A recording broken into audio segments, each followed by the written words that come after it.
پشتی قوتکردنا ئەلکتریکê li ser hemû bajarên parêzgeha Hesekê welatîne çar bûn got motor an muwelidên taybet li her taxekê deynin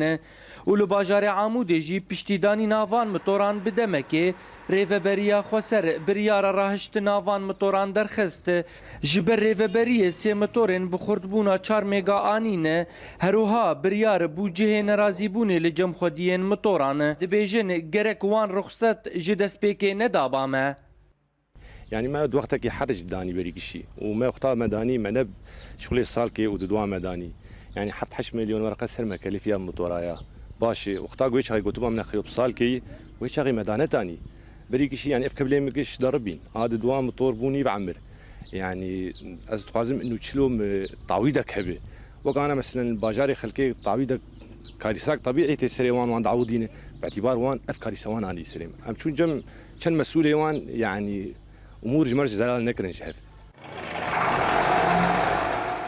خودی موتوران دبیجن و بریاره گلک تعدا و زیان مادی گیهاندیه مونشتجیان جبر موتورین ریوبریه نب خردبونا گو کاربه الکتریکی بده توایا باجار عموده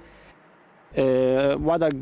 مولدي المحطي دانينه جبي يك جوانا بي عطلاندن طبعا والسر باجار تفدي بتاري بس وعدا قل حاربه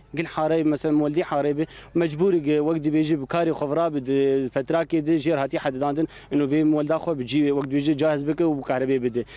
دواجي اف مولدي هاتن دانين تعداوينا كهرباء حكومي نامين فرن نامين بلكي خديه محلاتي خديه صناعي هن مثلا بندوي ساعتها كهرباء حكومي بي شخور كاري جيبي بك مال وقت بيجي قال لك تش جوان لازم دفي ساعتها هاني مثلا شخور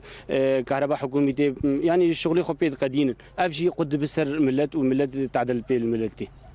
جالیه خود دسته الکتریک دریوبریه ده برسوا و بریاره دان و گوتن ام لرحتیان اشتجیان دگرن لگوری سروک دسته رصيد يعني تسعيرة امبيرجي حيصد ورقة برجران سر ملتي ما ملتي عمودية نظام ملتي ما تبعي فقير امكانيات يناه هندكن فهدفي ماج في مشروعي ام في باجاري خو خلاص كن جوا ويد خانه جوي دنگ جوا موتور الشعراء هاتن بلاكرن هجای گوتنه و همو موتورین تایبت ورنه راهشتن جبلی موتورین کمپانیا روناک یا نزیکی ریوبریه و افدبه جهه پرسه لجم خودی موتورانه تەوی پەیداکردنا دەرفەتێن ئاواکردنا پرۆژەیان لە هەرێمێن کوردی لێخویایە ناکۆکیên di navbera rêveberiya Xweser û bazirganên xwedî proje bi dawî nabin û nakokiya motorên elektrîkê li bajarê Amûdê mînake. Ciwan li Kurdî Orient News, Amûdê.